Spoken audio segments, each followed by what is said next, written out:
So you're in the market for a crossover. Obviously, you'd want something that looks good, has decent ground clearance, and most importantly, one that gets the job done. Marami tayong options dito sa Pilipinas from brands like Hyundai, Subaru, Mitsubishi, Honda, Ford, Geely, MG, you name it. So sobrang dami ng pamimilian, it may take you quite some time before making a decision. While doing so, I suggest that you take a look at the 2021 Toyota Corolla Cross.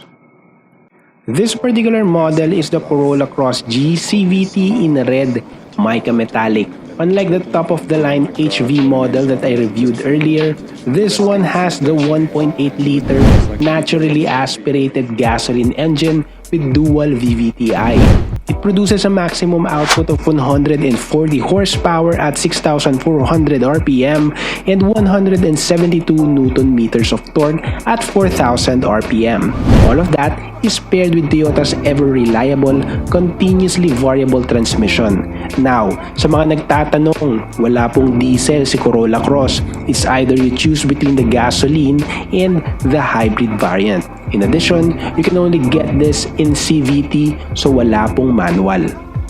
As the name suggests, yes, the Cross is based on Toyota's best-selling nameplate, Corolla. However, most of the similarities between the already existing sedan and the Corolla Cross are limited to the features and interior design. For context, unlike Mitsubishi Expander Cross, which is basically a lifted and beefed up expander, the Corolla Cross is a whole new different platform. You could expect it to have quite a lot of difference with the Corolla Altis, especially in driving and riding characteristics. Let's start with the exterior. At the front is a huge honeycomb style grille that is reminiscent of the current generation RAV4. For the G variant, we have halogen projector type headlamps and bulb type fog lamps. In addition, we have a matte black bumper that swoops in just underneath the grille. Lastly, if you're really keen with details, you'd notice that the skid plate is body colored. At the side, you can notice more of the crossover characteristics. Meron ng matte black over fenders, body cladding, and the floating roof design that is quite common in its class. Ano yung floating roof design, you ask? Well, it is when the pillars of a car or crossover is blacked out to make a separation between the roof and the side panels, creating a more aggressive and athletic design. Yung door handles niya ay body colored, so walang chrome or glossy black action na nangyayari, which is a good thing for people who enjoy straightforward designs. For the rims, we have 17-inch alloys paired with 215 60 R17 tires. The Toyota Corolla Cross has a minimum of 161mm of ground clearance. I think sakto lang ito to overcome most of the Philippine road imperfections at syempre yung mga bahaing lugar. Sa likod, the Cross looks quite tamed as compared to the aggressive front fascia.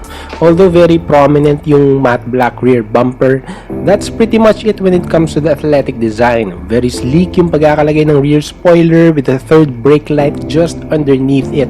Same goes with the LED rear combination lamps. Personally, I like how the rear end is not too busy. We often see a lot of new cars these days that have overly styled rear taillights. Seeing a sleek and mature design for a new model is actually quite refreshing.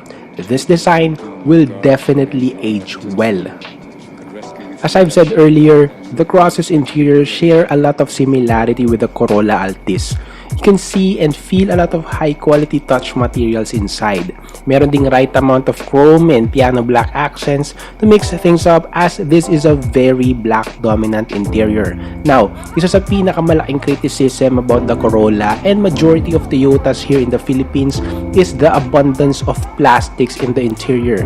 On paper, it sounds bad for Toyota's reputation. However, I urge consumers to really see one in person. Although maraming ang plastic panels inside, I feel like the materials used are of high quality and should last you a very long time. At the center is a 6.8-inch display audio with T-Link and Smart Device Link that this price point, Toyota should have gone with a better display and Apple CarPlay. However, if you don't really care much about those and just want to connect your smartphone for answering calls and music, T-Link will get the job done. Below the infotainment system is the air conditioning controls with automatic climate control. One thing to take note though, as the whole piano black panel is quite the fingerprint magnet. The steering wheel controls are limited to MID, phone, and audio buttons. Walang cruise control for the G variant. It has tilt and telescopic adjustability. Yung parking brake nga pala niya is hindi handbrake kundi foot brake. So please don't mistake this for a clutch pedal or else you'd be in a whole lot of trouble. The G variant does not come with leather seats. If you're someone like me who prefers high quality fabric seats over leather seats, you'll feel right at home. 6-way manual adjust for the driver's seat and 4-way manual adjust naman para sa front passenger seat. Maganda ang bolstering ng mga upuan. Very comfortable and secure ang likod mo for those long road trips. Even dito sa likod, maganda rin ang hulma ng upuan, especially if dalawang tao lang ang uupo. Of course, merong armrests with cup holders for that additional comfort and function. Take note though, as walang rear air conditioning vents dito sa likod, unlike the hybrid variant. Rear trunk capacity is quite decent. Isa yan sa mga major buying points ng mga crossover. Siguradong marami kang malalagay ng mga bagahe or items dito sa likod, especially kapag naka-fold ang rear seats. I also like how easy these rear seats fold. You just have to pull a little lever and you're good to go.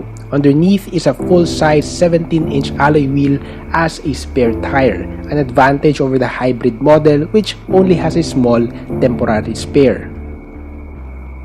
For features and safety, the Corolla Cross has smart entry, push start button, reverse camera, back sonars, anti-lock brake system, vehicle stability control, and hill start assist. For the suspension, it has McPherson struts at the front and torsion beam at the rear.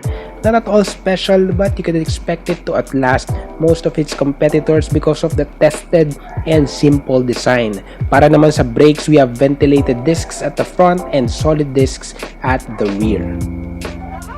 For the overall verdict, I feel like the Toyota Corolla Cross is the crossover to buy if you are someone who is looking for a future-proof, high-performer, and no-nonsense vehicle.